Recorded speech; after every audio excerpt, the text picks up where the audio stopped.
नमस्कार, स्वागत है आपका हमारी खास पेशकश कोरोना हारेगा देश जीतेगा में। मैं हूं आपके साथ प्रिया तिवारी। देश में लगातार कोरोना वायरस का कहर जारी है। दिन पर दिन कोरोना संक्रमितों की संख्या में इजाफा होता जा रहा है। पिछले 24 घंटे में 2,95,041 नए मरीज सामने आए हैं। वहीं इस दौरान 2023 लोगों की मौत हुई है। लेकिन अगर इन सब खबरों से हटकर देखा जाए तो बहुत बड़ी संख्या में लोग कोरोना से जंग जीतकर वापस आ रहे हैं और ये देखा जा रहा है कि कोरोना से लड़ने में सबसे ज्यादा कारगर आपके अंदर की सकारात्मकता है, जिसकी मदद से कोरोना को हराया जा सकता है। आज हमारे खास मेहमान हैं दिलीप यशवर्धन, जो वरिष्ठ अधिवक्ता, कानून के जानकार और समाज में लंबे समय से अपनी सेवाएं दे रहे हैं। तो स्वागत है दिलीप जी आपका।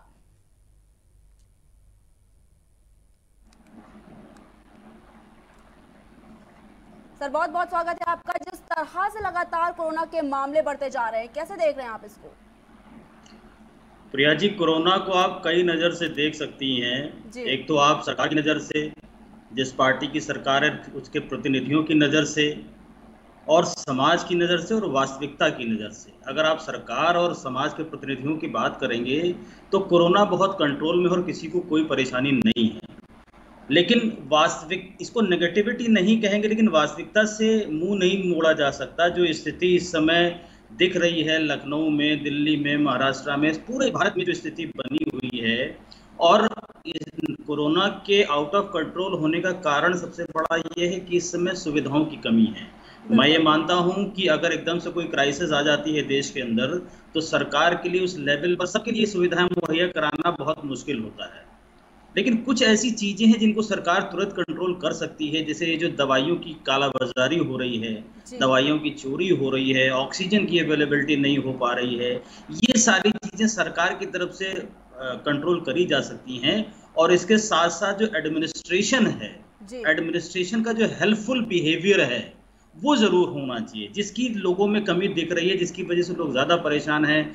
कहाँ आदमी को टेस्ट कराना है, कहाँ पर आदमी को बेड मिलेगा, L1, L2, L3, ये हॉस्पिटल्स कौन कौन से हैं, ऑक्सीजन की कमी, रेमडेसिविर इंजेक्शन की कमी, फेब्यूफ्लू टैबलेट की कमी, इन सारी कमियों से लोग जूझ रहे हैं। और वास्तविकता ये है कि कोरोना तो जो फैला है वो वास्तविकता में फैला है, लेकिन उसका जो डर है वो लोगों में बहुत ज्यादा बैठा हुआ है। बिल्कुल। इस समय कोरोना के साथ साथ नॉर्मल फ्लू का मौसम भी चल रहा है।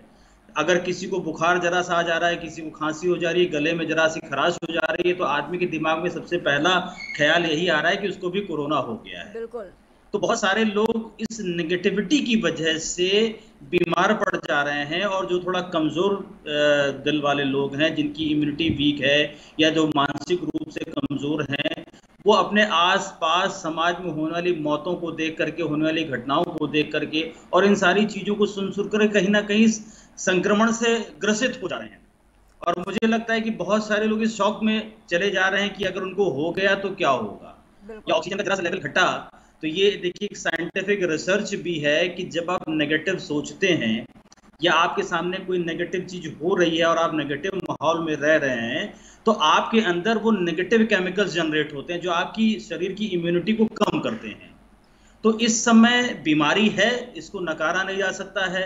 चिकित्सा सुविधाओं की कमियां हैं, इसको भी नकारा नहीं जा सकता है।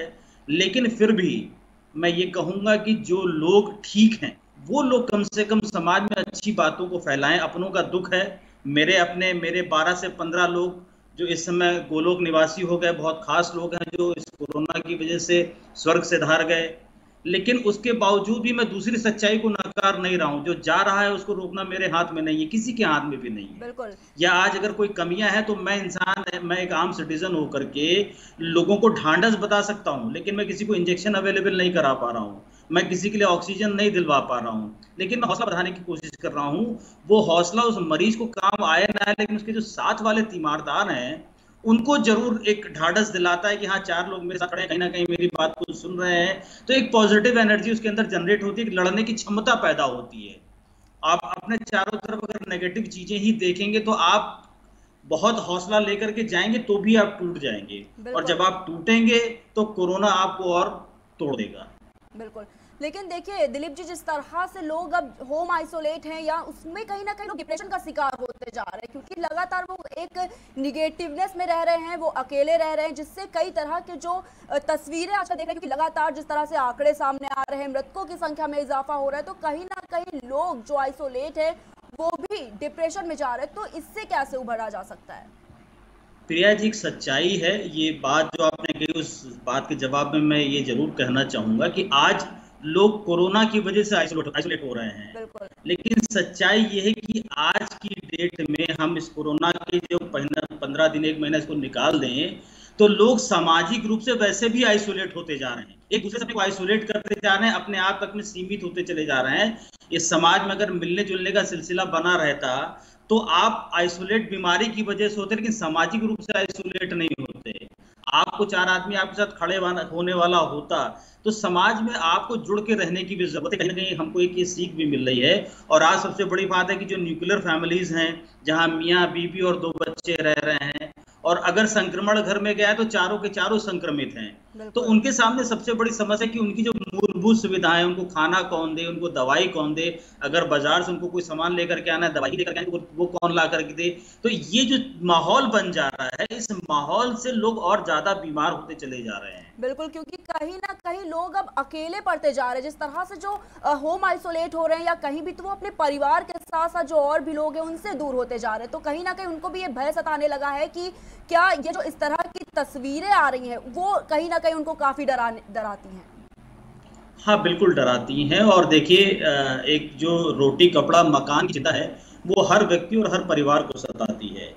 पिछली बार जब कोरोना आया था तो एक इंटरनेशनल रेटिंग आई थी जिसमें हम गरीबी की रेखा के नीचे रहने वाले जो लोग थे वो और ज्यादा बढ़ गए थे। और अभी आज ही वही रिपोर्ट दोबारा से आई है कि हम लगभग नंबर 1 होने जा रहे हैं जहां देश में गरीबी सबसे ज्यादा है। ये जो इकोनॉमिकल इफेक्ट पड़ रहा है कोरोना की वजह से, व्यापार नहीं हो पा रहा है लोगों का धंधा बंद हो रहा है, लोगों की नौकरियां जा रही हैं, लोग मार्केट में पैसे का फ्लो रुका हुआ है। मनी जब फ्लो करता है तो वो फ्लरिश होता है। अगर मनी को रोक दिया जाएगा, जैसे पानी अगर एक जगह स्टैग्नेंट हो जाएगा तो वो सड़ जाएगा। पैसे के साथ भी ऐसी स्थिति है, पैसा फ्लो करता है तो फ्लरिश करता है। मेरी कैपेसिटी से आपकी कैपेसिटी बढ़ेगी, आपकी कैपेसिटी से किसी और की बढ़ेगी, और इसी तरीके से देश की अर्थव्यवस्था की बढ़ती चली जाएगी। तो मनी फ्लो रुक जाने से क्या है कि इकोनॉमिक इफेक्ट पड़ रहा है। इकोनॉमिक इफेक्ट से क्या हो रहा है कि हम गरीबी रेखा के नीचे जा रहे हैं। तो हमें अपने परिवार के भविष्य की चिंता सता रही है, हमें रोजी रोटी की चिंता सता रही है, हमें अपने व्यापार की चिंता सता रही है, भविष्य में हम कैसे चला पाएंगे इसकी चिंता सता रही है। और ये सारी चिंताएं जेन्युइन हैं, क्योंकि इस देश में आम व्यक्ति को सरकार से कुछ नहीं मिलता है। जो बहुत गरीब है उसको सरकार अनाज भी दे देती है, पैसे भी दे देती है, लेकिन जो थोड़ा सा मिडिल क्लास है, अपर मिडिल क्लास का व्यक्ति है, वो किसी के आगे हाथ भी नहीं फैला सकता है। और उसके सामने बहुत सारे चैलेंजेस होते हैं लाइफ को मेंटेन करने की, फ्यूचर को लेकर के। तो उन सारी चीजों से भी वो ये जो परेशानी का समय चल रहा है, इसमें आदमी भविष्य को लेकर के भी चिंतित है। अगर घर का मेन कमाने वाला आदमी कोरोना से संक्रमित हो गया है तो उसको चिंता सताती है कि अगर मैं मर गया तो मेरे परिवार का क्या होगा, मेरे बच्चों का क्या होगा, बच्चों के भविष्य का क्या होगा। तो ये चिंताएं जेन्युइन हैं। तो देखिए, मैं ये कह रहा हूँ कि इस समय एक ऑक्सीजन ही ऐसी चीज है जिसकी अधिकता होने की वजह से सारी चीजें ठीक हो जाएंगी। वो ऑक्सीजन जो मैन मेड है उसकी भी कमी है, और पर्यावरण में जो नेचर ने हमको ऑक्सीजन दिया है उसको आदमी ने कहीं ना कहीं काट के पेड़ों को काट के कम कर दिया है। तो इस समय आदमी को पॉजिटिव रहने की जरूरत है। और तो मैं जानता हूं कि कहना आसान है, सिचुएशन में पॉजिटिव रहना बड़ा मुश्किल होता है, लेकिन हमारे पास दूसरा कोई ऑप्शन भी नहीं है। हमको पॉजिटिव रहना ही पड़ेगा और पॉजिटिविटी फैलानी ही पड़ेगी, क्योंकि जिस तरह से लगातार देखिए ऑक्सीजन की जरूरत हो रही, कहीं ना कहीं ऑक्सीजन लेवल मरीजों का घट रहा है। और बात करें अगर हॉस्पिटल्स की, तो उनमें जो ऑक्सीजन सिलेंडर है वो कहीं ना कहीं कम पड़ते जा रहे हैं। तो लोगों के अंदर ये भी एक बड़ा डर है कि कहीं अगर वो बीमार पड़ते हैं और हॉस्पिटल जाते हैं तो क्या अगर उनको ऑक्सीजन सिलेंडर नहीं अवेलेबल होता है तो उनकी क्या स्थिति होगी। क्योंकि एक बड़ा अच्छी चीज़ है कि आज आदेश भी जारी किया गया है कि बाहर से सिलेंडर मंगवाए जा रहे हैं, तो ये एक अच्छी भी खबर है लोगों के लिए। प्रिया जी, कुछ चीजों पर सवाल ऑटोमेटिक खड़े हो जाते हैं। ये जो स्थिति डर की आज पैदा हुई है, ये अपने आप नहीं पैदा हुई है, ये वास्तविकता है। जो रेगुलर हॉस्पिटल्स है, जो नॉन कोविड हॉस्पिटल्स हैं, जो जहां पर हार्ट का पेशेंट लेटा हुआ है, वो वहां पर भी ऑक्सीजन की सप्लाई नहीं हो पा रही है। क्योंकि मैं समाज से जुड़ा व्यक्ति हूँ, समाज में बहुत लोगों की मदद करने की कोशिश करता हूं, ऑल्दो इस समय मैं किसी की कोशिश मदद करवाने में असमर्थ हूं, तो बहुत सारे लोगों से संपर्क रहता है, वास्तविक स्थितियां सामने आती रहती हैं। इस समय बहुत सारे रेगुलर हॉस्पिटल्स में, जो नॉन कोविड हॉस्पिटल्स हैं, वहां पर भी ऑक्सीजन की अवेलेबिलिटी नहीं है। कई हॉस्पिटल्स ने लखनऊ में बाहर नोटिस लगा दिए हैं कि जिनके मरीज ऑक्सीजन पर हैं वो उनको यहाँ से निकाल के कहीं और ले जाना चाहें तो ले जा सकते हैं, हम हेल्पलेस हैं, हम ऑक्सीजन सप्लाई नहीं दे पा रहे हैं, थोड़ी ही बची है, खत्म हो जाएगी। तो ये स्थितियां वास्तविक है और सरकार को इस समय ट्रेन की मदद नहीं लेनी चाहिए। वो जो ऑक्सीजन बाहर से आनी है वो ट्रेन से चलनी है। इस समय इमरजेंसी है, आप प्लेन से मंगवाइए, उसको जेट से मंगवाइए, जितना ज्यादा जल्दी मंगवा सकते हो जल्दी मंगवाइए। ये सरकार, यहीं पर सरकार के ऊपर सवाल उठ जाते हैं जहां पर एक्सट्रीम इमरजेंसी है, एक्यूट नेसेसिटी है, वहां पर आपको सबसे फास्टेस्ट ऑप्शन लेना चाहिए। अब आप ट्रेन के सहारे ग्रीन कॉरिडोर बना भी देंगे तो ट्रेन की एक स्पीड होती है, ट्रेन उसी स्पीड से पहुंचेगी और प्लेन उससे कई गुना जल्दी पहुंच सकता है। लेकिन अब ये सरकार क्यों नहीं कर रही है, इस पर मैं कोई कमेंट नहीं कर रहा हूं। हो सकता है कुछ अरेंजमेंटल प्रॉब्लम्स हो या क्या रीजन है, बेहतर सरकार जानती होगी। बट मेरा ये मानना है कि ऐसी इमरजेंसी की स्थिति में ट्रेन से ये सप्लाईज ना मंगा करके प्लेन से इन सप्लाईज को मंगाना चाहिए। जैसे सेना के पास बहुत सारे ऐसे प्लेन्स होते हैं जो सप्लाई दी जाती है, युद्ध के समय तुरंत सप्लाई पहुंच जाती है, रिफिलिंग की सप्लाई पहुंचाई जाती है। तो मुझे लगता है कि सेना के पास ऐसे अरेंजमेंट्स होंगे कि यहाँ पर ऑक्सीजन की सप्लाई को तुरंत पहुंचाया जा सके, यहाँ पर ट्रेन का वेट नहीं करना चाहिए। बिल्कुल, क्योंकि जिस तरह से इस तरह के जो आंकड़े सामने आ रहे हैं वो वाकई में दिलीप जी अपने आप में ही एक बड़ा सवाल उठा रहा है, क्योंकि इस तरह की कभी आज तक स्थिति शायद पैदा नहीं हुई और पहली बार जो इस तरह की स्थिति सामने आई है वो वाकई में एक बड़ा सवाल उठा रहा है। क्योंकि लगातार जैसे ये मामले आ रहे हैं सामने तो उसको लेकर भी कहीं ना कहीं लोग भी पहले से तैयार नहीं थे। साथ ही प्रशासन की बात करें तो वो भी कहीं ना कहीं पहले से कोई व्यवस्था तो नहीं थी इसकी, लेकिन अगर बात ऑक्सीजन की करें तो उसकी बहुत बड़ी किल्लत शायद देखने को आज मिल रही है हमें। प्रिया जी, हम रिपब्लिक ऑफ इंडिया में रहते हैं, गणतंत्र है हमारा देश, और यहाँ पर सरकार जब हमसे टैक्स लेती है तो बेसिक सुविधाओं को मुहैया कराना ये सरकार की संवैधानिक जिम्मेदारी है। मेडिकल फैसिलिटीज देना ये सरकार की संवैधानिक जिम्मेदारी है। ऑक्सीजन प्रोवाइड कराना ये सरकार की संवैधानिक जिम्मेदारी है। क्योंकि आज कहीं ना कहीं दिलीप जी मौत का कारण कहीं ना कहीं ऑक्सीजन भी बनता जा रहा है, क्योंकि आज जो जितने मौत के आंकड़े सामने आते जा रहे हैं कहीं ना कहीं जो ऑक्सीजन सिलेंडर उनको नहीं मुहैया हो पा रहा है। हाँ, क्योंकि ये जो सेकंड वेरिएंट आया है कोरोना का, इसमें मेडिकली ये कहा जा रहा है कि लंग्स को इन्फेक्ट कर रहा है। लंग्स को इन्फेक्ट करते निमोनिया हो रहा है और आदमी को सांस लेने की प्रॉब्लम हो रही है, और जहां सांस लेने की प्रॉब्लम होगी वहां ऑक्सीजन लेवल आपका गिरेगा, और ऑक्सीजन लेवल गिरने का मतलब है कि आप धीरे धीरे कोलैप्स कर जाएंगे। तो ऑक्सीजन लंग्स को इन्फेक्ट होने की वजह से कम हो जा रहा है। तो ऑक्सीजन इतनी मात्रा में एक साथ अवेलेबल तो नहीं हो सकती, सरकार को ये पहले से तैयारी करके रखनी चाहिए थी। क्योंकि लास्ट ईयर जब कोरोना आया था तो ये पूरी दुनिया में आया था, नई बीमारी थी, सबके लिए नई बीमारी थी। हम अगर तैयार नहीं थे तो यहाँ पर दोष नहीं दिया जा सकता। लेकिन इस बार अगर ये कमियां हैं तो मैं कहूंगा कि सरकार की तरफ से कमियां हैं। सरकार को मेडिकल फैसिलिटीज बनाना चाहिए। आप बहुत बड़े बड़े पुल बना दे रहे हैं, आप बहुत बड़े हाईवेज बना दे रहे हैं, आप बहुत सारे और बड़े प्रोजेक्ट्स लगा दे रहे हैं। इन सारी चीजों से आदमी की मूलभूत सुविधाएं पूरी नहीं होती हैं, और सरकार की पहली जिम्मेदारी है कि अपने देशवासियों के लिए जो बेसिक नेसेसिटीज हैं उन बेसिक नेसेसिटीज पर काम करना चाहिए, उनकी सप्लाई में कमी नहीं आनी चाहिए। ये सरकार की सबसे पहली और प्राथमिक संवैधानिक जिम्मेदारी है। लेकिन इस बार ये संवैधानिक जिम्मेदारी पूरी नहीं हो पा रही है, और भी बहुत सारी कमियां हैं सरकार की तरफ से जो लोगों को आपने भी सोशल मीडिया पे देखा होगा और जो प्रत्यक्ष दिख रहा है। इसमें क्रिटिसिज्म की बात नहीं है। एक तरफ हमारे आदरणीय प्रधानमंत्री जी ये निवेदन कर रहे हैं जनता से कि आप 2 गज दूरी, मास्क है जरूरी, सोशल डिस्टेंसिंग का पालन करिए, भीड़ वाली जगह पे मत जाइए। वहीं दूसरी तरफ आप देखिए बंगाल में रैलियां हो रही है, आदमी कंधे के ऊपर चढ़ा जा रहा है, इतनी हुजूम आ रहा है वहां पर पे। यहाँ पंचायत चुनाव हो रहा है, यहाँ पर लोग भीड़ लगा के घर घर जनसंपर्क करने जा रहे हैं।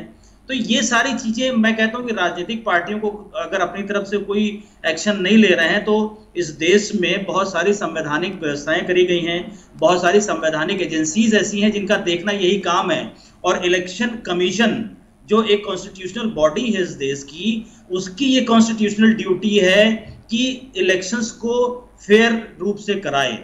और हमारी जो सिटीजन हैं उनकी एक फंडामेंटल राइट्स आता है, राइट टू लाइफ। तो अगर किसी राजनीतिक पार्टी का, सरकार का या किसी भी व्यक्ति या एजेंसी के द्वारा अगर हमारे इस फंडामेंटल राइट्स का हनन किया जा रहा है, तो इसको रोकना कॉन्स्टिट्यूशनल बॉडीज का काम है। इस समय इलेक्शन कमीशन को इन इलेक्शंस पे रोक लगानी चाहिए थी, रैलीज पर रोक लगानी चाहिए थी। और अगर प्रधानमंत्री जी ये कहते हैं कि हम डिजिटल इंडिया की तरफ बढ़ रहे हैं, तो इस समय डिजिटल इंडिया को वास्तविक रूप से सिद्ध करने का बहुत बढ़िया मौका था प्रधानमंत्री जी के पास। वो कोई एक्चुअल रैली नहीं करते, फिजिकल रैली नहीं करते, सारी वर्चुअल रैलीज करते थे। तो जनता में एक ऐसा मैसेज जाता है कि हाँ, हम डिजिटल इंडिया की बात करते हैं और हमने डिजिटल इंडिया सिद्ध करके दिखा दिया। हमने कोरोना से भी बचाया, हमने इलेक्शन भी कराया और हमने डिजिटल इंडिया को भी यहां पर सिद्ध कर दिया। बट ये सरकार क्यों नहीं कर रही है, ये वो बेहतर जानती हैं। मैं तो समाज की नज़र से ये बात करूंगा कि समाज में अगर एज ए सिटीजन मेरी सिविल ड्यूटीज हैं, तो सरकार की भी कॉन्स्टिट्यूशनल ड्यूटीज हैं, और दोनों को अपनी अपनी ड्यूटी निभानी पड़ेगी। आज देखिए, जितना भी आदमी है अगर बाहर निकल रहा है तो मजबूरी में निकल रहा है, या तो दवा लेने निकल रहा है, या किसी की तीमारदारी में निकल रहा है, या उसको रोजी रोटी की चिंता इसलिए निकल रहा है। क्योंकि सरकार ने लॉकडाउन तो नहीं किया, लेकिन सरकार ने किसी भी स्टैच्यूटरी कंप्लायंसेस की को एक्सटेंड नहीं किया। अगर मैं बिजनेसमैन की नजर से बात करूं, तो बिजनेसमैन के ऊपर बहुत सारे स्टैच्यूटरी कंप्लायंसेस होते हैं जो टाइम टू टाइम जिनकी ड्यू डेट्स आती हैं, लेकिन किसी भी ड्यू डेट में अभी तक कोई एक्सटेंशन नहीं दिया गया है। एक तरफ आप कह रहे हैं कि अगर आप घर में रहिए तो सेफ रहिए, अगर मैं घर में बैठूंगा तो मैं स्टैच्यूटरी कंप्लायंसेस कैसे करूंगा? तो वो कंप्लायंसेस करने के लिए मुझे मजबूरी में बाहर जाऊंगा, मैं बाहर जाऊंगा तो मैं इन्फेक्ट होकर के आऊंगा, इन्फेक्ट होकर के आऊंगा तो मैं अपने घर में इन्फेक्शन फैलाऊंगा। तो इस तरीके से तो ये चेन कभी रुकेगी नहीं। सरकार ने जनता के ऊपर छोड़ दिया, जनता ने अपने आप को घर के अंदर बंद कर लिया, लेकिन जनता की जो और जिम्मेदारियां हैं उनको कौन पूरा करेगा? क्या घर में बैठ जाने से कोरोना तो रुक जाएगा, लेकिन जो दूसरी महामारी शुरू हो जाएगी, जो फाइनेंशियल महामारी शुरू होगी, उसकी भरपाई कौन करेगा? तो क्या लगता है दिलीप जी, जो कहीं ना कहीं जो वीकेंड लॉकडाउन लगाया गया है, तो ये कहां तक कारगर साबित हो सकता है? क्योंकि संपूर्ण लॉकडाउन पर तो मनाही हो गई है, लेकिन वीकेंड लॉकडाउन कहीं ना कहीं कहां हद तक जो कोरोना की चेन टूटने में कहां तक कारगर साबित हो सकता है? देखिए प्रिया जी, मेरा अपना पर्सनल व्यू है कि वीकेंड लॉकडाउन से कोई बहुत ज़्यादा फर्क नहीं पड़ेगा, क्योंकि जो नहीं निकलना चाह रहा है उसने अपने आप को घर के अंदर बंद कर दिया है। बहुत सारी जो व्यापारिक संगठन हैं उन्होंने अपनी पूरी मार्केट बंद कर दी है, वो बाहर नहीं जा रहे हैं। आज की डेट में जो बाहर निकल रहा है वो वही निकल रहा है, एक दो जो सरकारी विभागों में काम कर रहा है, क्योंकि सरकारी विभाग नहीं बंद हैं। जो रोज के खाने कमाने वाले लोग हैं वो निकल रहे हैं, या जिनकी मजबूरी है वो निकल रहे हैं। तो अगर आपने वीकेंड लॉकडाउन लगा भी दिया तो उन 2 दिनों में कितना फर्क पड़ जाएगा? क्योंकि जो कोरोना का संक्रमण है वो 2 दिन की चेन का नहीं है। मेडिकली ये कहा जाता है कि कोरोना अगर आज इन्फेक्ट कर रहा है तो 5 से 6 दिन में वो अपना असर दिखाता है। तो अगर आपने 2 दिन में वो चेन ब्रेक भी कर दी तो उससे क्या फर्क पड़ेगा? अगर 2 दिन लोग नहीं भी निकलेंगे तो, लेकिन जो इन्फेक्ट हो चुके हैं वो 2 दिन बाद फिर निकलेंगे, तो इन्फेक्शन तो उतना ही फैलेगा। इन्फेक्शन के वॉल्यूम पे बहुत ज्यादा फर्क नहीं पड़ेगा। ये देखिए, मैं मानता हूं कि लॉकडाउन लगा देने से और बहुत सारी समस्याएं खड़ी हो जाती हैं, लेकिन हमें जब बहुत सारी समस्याएं होती हैं तो हमें ये देखना होता है कि हमें प्रायोरिटी बेसिस पर किस समस्या पे फोकस करना है। कोरोना अगर नहीं रुकेगा तो लोग वैसे भी मर रहे हैं और ये मरने वालों की संख्या बढ़ती चली जाएगी और इसको कोई नहीं रोक पाएगा, क्योंकि ये ऐसा संक्रमण है जो ना किसी को दिखाई दे रहा है, ना कहीं से विजिबल है। वेरिएंट चेंज हो गया है तो मेडिकली भी उसको अलग अलग तरीके से डिफाइन किया जा रहा है।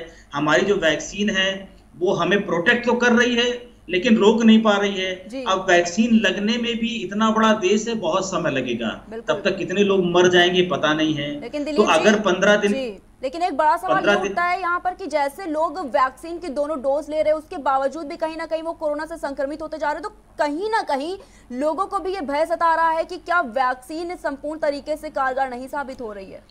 नहीं, ये भय गलत है प्रिया जी। जी बिल्कुल, क्योंकि लोगों को मोटिवेट होने की बहुत जरूरत है। कहीं ना कहीं जिस तरह के मामले सामने आते हैं उनसे लोग घबरा रहे हैं, तो इसमें लोगों को मोटिवेट होने की बहुत जरूरत है। मैं क्लियर कर देता हूं। मेरे बहुत सारे फ्रेंड्स डॉक्टर्स हैं जिनसे मैं रेगुलर कंसल्ट करता रहता हूं। इसमें दो तरह के मिथ जो फैले हुए हैं लोगों के लिए। पहली बात तो ये कि जब आदमी पहली डोज लगवाता है तो वो ये सोचता है कि मैं 100% प्रोटेक्ट हो गया। बिल्कुल ऐसा नहीं है। पहली डोज लगवाने के बाद आपकी इम्यूनिटी और थोड़ी सी वीक होती है और दूसरी डोज लगने के बाद थोड़ी और वीक होती है। तो आपको ये जो 2 महीने का समय है पहली और दूसरी डोज लगने के बाद, इन 2 महीने में आपको अपनी अटमोस्ट केयर करनी है। आपको बिल्कुल भी लापरवाह नहीं होना है। दूसरा, वैक्सीन लगाने का जो सबसे बड़ा फायदा है वो ये है कि अगर आप वैक्सीन लगा लेते हैं तो आपको कोरोना होगा, कोरोना ना होने की गारंटी नहीं है, बट आपके लिए लाइफ थ्रेटनिंग नहीं होगा। इसका एक एग्जाम्पल, जैसे कहा जाता है कि आप अगर हेलमेट लगा के गाड़ी पे चल रहे हैं तो हेलमेट लगाने की गारंटी ये नहीं होती कि एक्सीडेंट नहीं होंगे, बिल्कुल, बट अगर एक्सीडेंट होंगे तो आपका सिर सलामत रहेगा, ये गारंटी होती है। यही चीज कोरोना की वैक्सीन के साथ में है कि कोरोना वैक्सीन लगाने के बाद आप इन्फेक्ट हो सकते हैं, लेकिन वो इन्फेक्शन इतना सीवियर नहीं होगा कि आपकी लाइफ थ्रेटनिंग हो।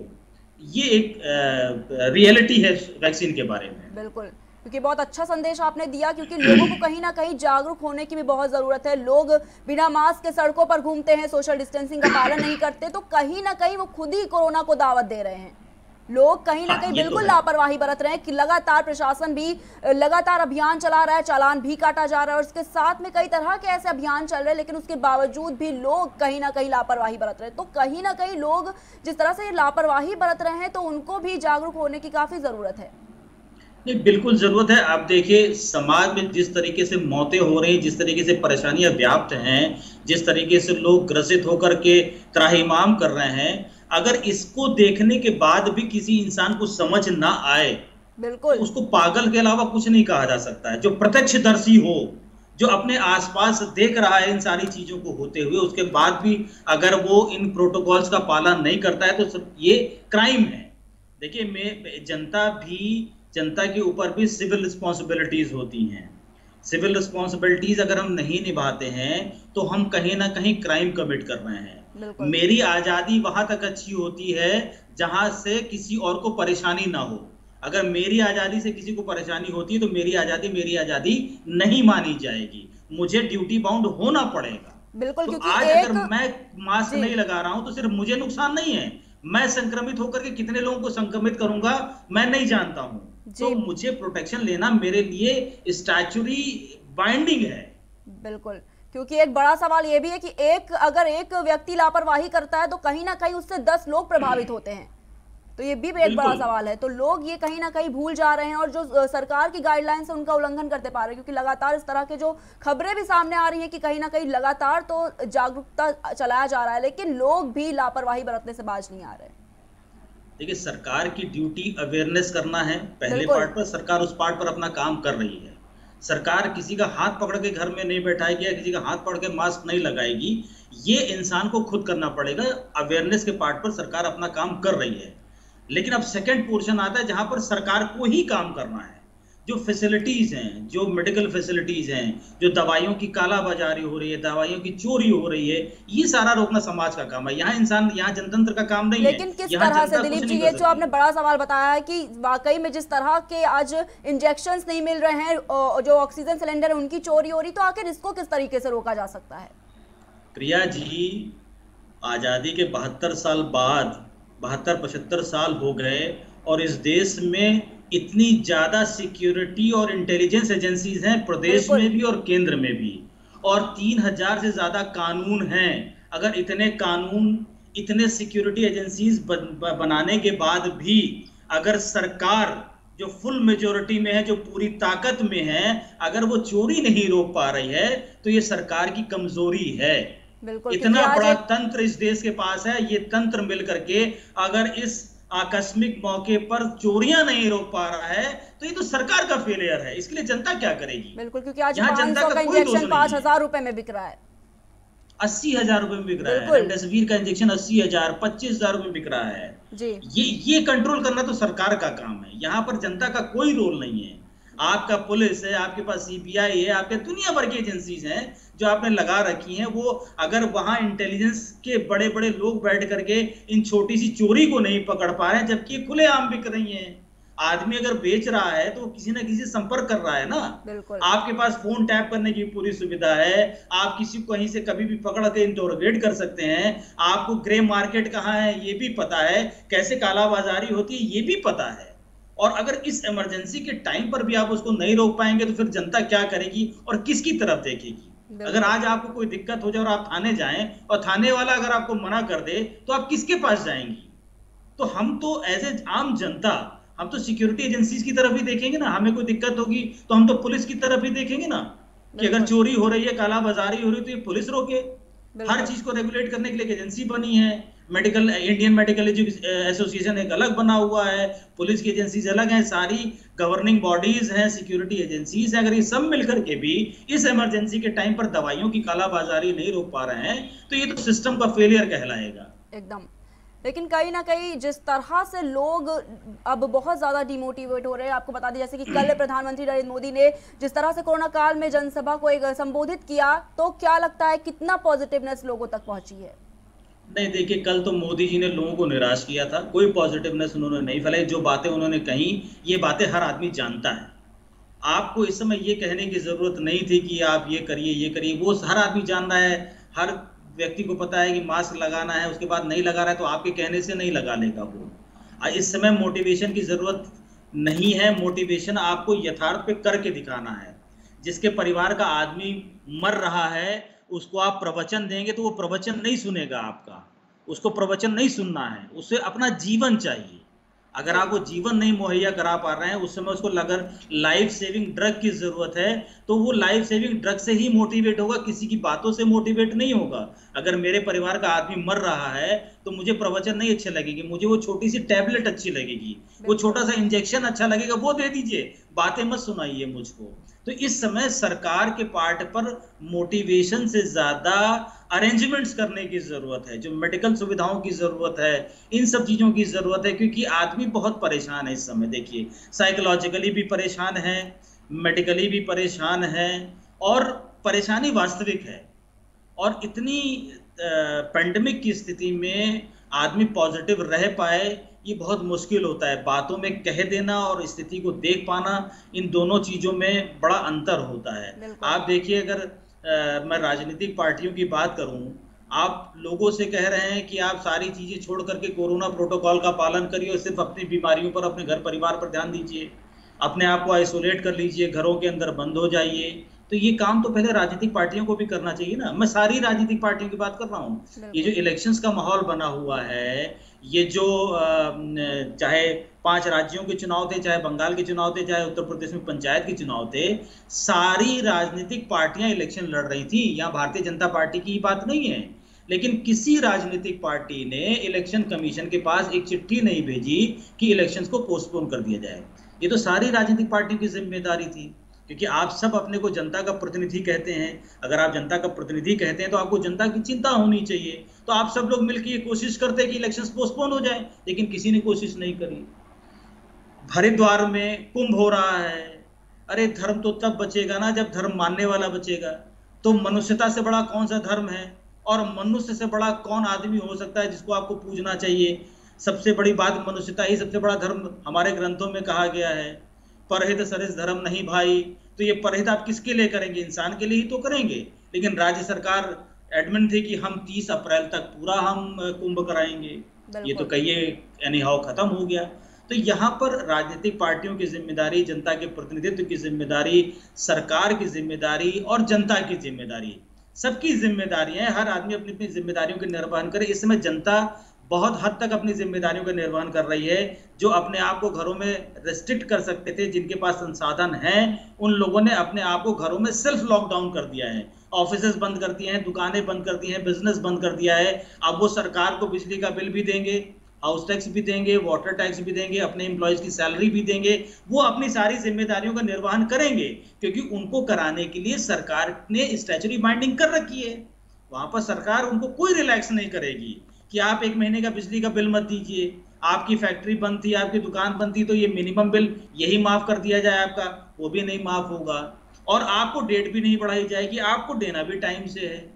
तो जनता इस समय अपनी तरफ से तन, मन और धन तीनों तरीके से कोऑपरेट कर रही है। सरकार को भी कोऑपरेट करने की जरूरत है, सरकार भी अपनी तरफ से पूरा कोऑपरेशन कर रही है, लेकिन जो कमियां हैं उन कमियों को पूरा करने के लिए जनता सरकार की तरफ ही देखेगी, क्योंकि सरकार इसीलिए बनाई जाती है, सरकारें इसीलिए होती हैं, सरकारी एजेंसीज इसीलिए होती हैं कि जनता की जरूरतों को पूरा करें। सरकार हाथ खड़ा कर नहीं सकती इस समय, सरकार अपनी जिम्मेदारियों से भाग नहीं सकती है, और सरकार किसी तरह की लापरवाही भी नहीं कर सकती है।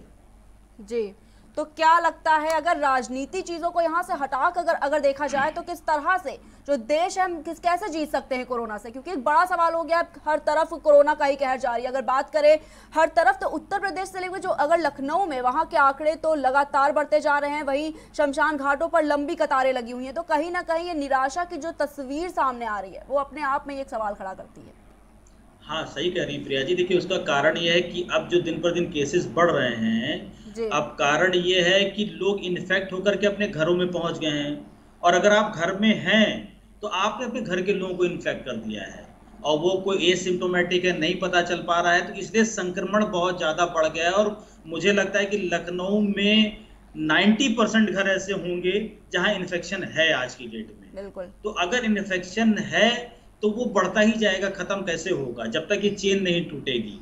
और अगर आदमी मजबूरी की वजह से बाहर निकल रहा है तो या तो किसी को संक्रमण दे करके आ रहा है या किसी से संक्रमण लेकर के आ रहा है। एनी हाउ कोरोना का ट्रांसमिशन हो रहा है, तो जब तक ये ट्रांसमिशन का फेज रोका नहीं जाएगा तब तक कोरोना को खत्म नहीं किया जा सकता है। पहले देखिए, पिछली बार ये कहा जा रहा था कि जो मरने वालों की संख्या थी वो बुजुर्गों में ज्यादा थी, 60 साल के ऊपर वाले ज्यादा मर रहे थे। अभी तो बच्चे से लेकर के जवान से लेकर के किसी का कोई क्राइटेरिया नहीं है। 42 साल का आदमी मर रहा है, 35 साल का आदमी मर रहा है, 13 साल का बच्चा भी मर रहा है, 17 साल का जवान भी मर रहा है, और 60 साल का बुढ़ा भी मर रहा है।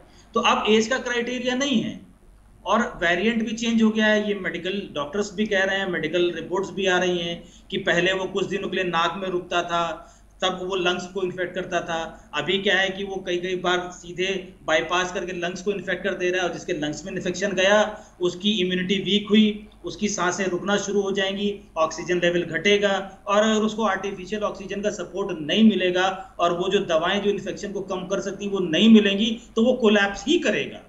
और अगर एक आदमी कोलैप्स करेगा तो वो बहुत सारी नेगेटिविटी को फैला करके जाएगा। बिल्कुल दिलीप जी, क्योंकि जो नया स्ट्रेन है ये कोरोना का, ये बहुत ही, क्योंकि अगर फर्स्ट स्ट्रेन की बात करें कोरोना की तो उसमें जो लक्षण है वो अलग अलग तरीके के थे, जैसे कि नॉर्मल चीजें थी, बुखार, सर्दी, जुकाम, इस तरह के। लेकिन जो ये न्यू स्ट्रेन आया है उसमें लोगों को लक्षण ही नहीं पता चल रहे, तो अचानक से जो उनकी तबियत खराब होती जा रही है, ये भी कहीं ना कहीं जो आंकड़े बढ़ा रहे हैं कोरोना के, वो भी एक अपने आप में सवाल है, क्योंकि इसमें स्ट्रेन में बिल्कुल भी कोई सिम्टम्स नजर नहीं आ रहे अब। हाँ, वही तो डॉक्टर्स ने कहा है ना कि अब ये नाक में, जब वो नाक में रुकता था 3-4 दिन, तो पहले बुखार होता था और सिम्टम्स आते थे, तब वो लंग्स तक जाता था या कई बार यहीं क्योर हो जाता था, तो वो उससे आगे नहीं बढ़ता था। बट अब जब वो लंग्स को ही इन्फेक्ट कर देगा, और बॉडी की एनाटॉमी जब पता है कि लंग्स से ही हमारा जो कंट्रैक्शन होता है उसी से हमारी ऑक्सीजन का लेवल बॉडी में बढ़ता है, तो जब हमारे लंग्स काम करना बंद कर देंगे तो बॉडी को ऑक्सीजन नहीं मिलेगा, और ऑक्सीजन नहीं मिलेगा तो ब्लड का सर्कुलेशन रुकेगा, ब्लड का सर्कुलेशन रुकेगा तो हम कोलैप्स कर जाएंगे। क्योंकि बॉडी में अगर हमारी जो 2,72,72,210 नाड़ियां हैं इस मनुष्य के शरीर के अंदर, उन नाड़ियों में अगर ब्लड का और ऑक्सीजन का फ्लो बराबर से नहीं हो रहा है तो हम लाइफ थ्रेटनिंग हो जाती है। तो अगर ऑक्सीजन जो सबसे नेसेसिटी चीज है, ऑक्सीजन का कमी ब्लड के फ्लो को रोकती है। ब्लड के फ्लो के रुकने का मतलब कि जो ऑर्गन्स तक एनर्जी नहीं पहुंच रही, ऑर्गन्स काम करना बंद कर देते हैं और हमारी सांसें रुक जाती हैं। जी, तो क्योंकि एक बड़ा आखिरी सवाल आपसे है कि जिस तरह से जो सकारात्मकता है उसकी बहुत ज़रूरत है लोगों को, तो आखिर किस तरह से लोग अपने अंदर पॉजिटिवनेस रखें, इसके लिए आप क्या कुछ कहेंगे? क्योंकि बहुत ज़रूरी है आज के समय में पॉजिटिवनेस, कहीं ना कहीं लोग निगेटिवनेस की अंदर तरफ ज़्यादा जा रहे हैं, तो अगर उसकी बात करें पॉजिटिवनेस की, तो वो कैसे लाया लोग अपने अंदर?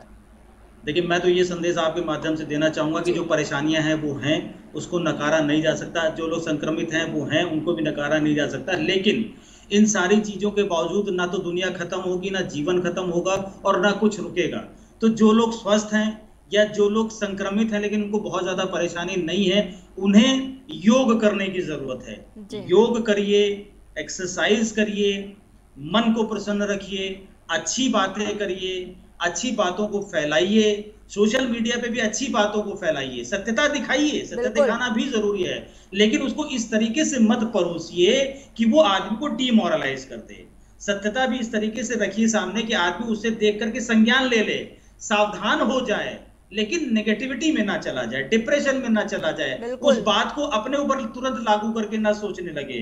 क्योंकि जैसे हमने एग्जाम्पल सुना कि उनको इन्फेक्शन हुआ, वो 3 दिन में कोलैप्स कर गए, तो हमको जरा भी सांसों में दिक्कत हुई तो हम सीधे अपने आप को कोलैप्स होने की स्थिति में देखने लगते हैं। ये हमारे परिवार में किसी को हुआ तो हम सीधे उसको डेथ बेड पे ही देखना शुरू कर देते हैं। ये ह्यूमन टेंडेंसी है, क्योंकि हम नेगेटिव ज्यादा सोचते हैं, और ये ह्यूमन टेंडेंसी है कि हमें नेगेटिव सोचने में मजा भी आता है, हम बहुत ज्यादा एक्सट्रीम तक नेगेटिव सोच डालते हैं।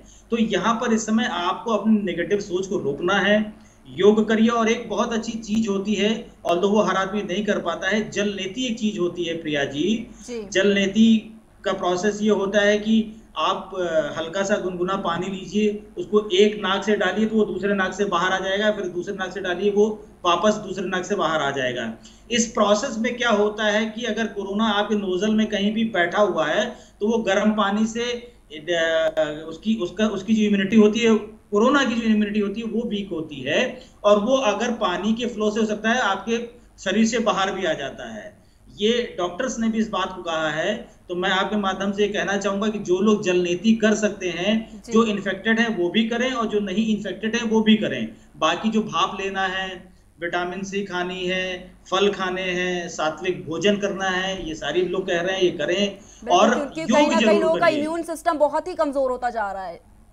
हाँ, इम्यूनिटी बढ़ाने का एक ही तरीका है, जो नेचुरल चीजें हैं, योग करिए। इम्यूनिटी बढ़ाने का मतलब क्या है कि आपकी बॉडी में इम्यूनिटी का मतलब ये है कि जो ऑर्गन्स हैं, बॉडी के सारे पार्ट हैं, वो अपना अपना काम सुचारू रूप से करते रहें। उस बॉडी के पार्ट्स को सुचारू रूप से काम करने के लिए जरूरी है कि आप उसको ऑक्सीजन की उतनी सप्लाई देते रहें।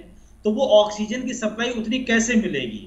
अगर आप जिस तरीके से सांस लेते हैं उतना सांस आपकी बॉडी को ऑक्सीजन देने के लिए सफिशिएंट नहीं होता है। वो डेली रूटीन में तो काम करता है, लेकिन अगर आपकी बॉडी जरा सी भी इन्फेक्टेड होती है किसी भी कीटाणु से, तो वो सीधे आपके ऑक्सीजन लेवल को ही इन्फेक्ट करती है। तो आपका जब शरीर कमजोर है तो उसको ज्यादा ऑक्सीजन की जरूरत होती है। तो ज्यादा ऑक्सीजन का सबसे बढ़िया माध्यम क्या है कि आप योगा करिए। योगा का मतलब बाबा रामदेव को पूरी तरीके से फॉलो करने की जरूरत नहीं है, लेकिन आप इनहेल और एक्सहेल जितना ज्यादा एक्सट्रीम तक कर सकते हैं करिए। लंबी सांसें लीजिए और लंबी सांसें छोड़िए। ये ऑक्सीजन लेवल बढ़ाने का सबसे बढ़िया, सस्ता और बिना किसी पैसे का तरीका है, और आपके पास 24 आवर्स अवेलेबल है। बिल्कुल, क्योंकि आप बहुत ज़रूरत है लोगों को इस तरह से, क्योंकि इम्यून सिस्टम कमज़ोर होता जा रहा है तो कहीं ना कहीं उन लोगों को कोरोना का खतरा और भी ज़्यादा सता रहा है। तो ये एक अच्छी चीज़ है कि लोगों को योगा करने की बहुत ज़रूरत है, और साथ में विटामिन सी जितनी ज़्यादातर वो ले सके वो ले, क्योंकि इससे उनका भी इम्यून सिस्टम मजबूत होगा और कहीं ना कहीं वो इसी तरीके से कोरोना को हराने में मदद कर पाएंगे। तो बहुत बहुत धन्यवाद दिलीप जी आपका हमारे साथ जुड़ने के लिए।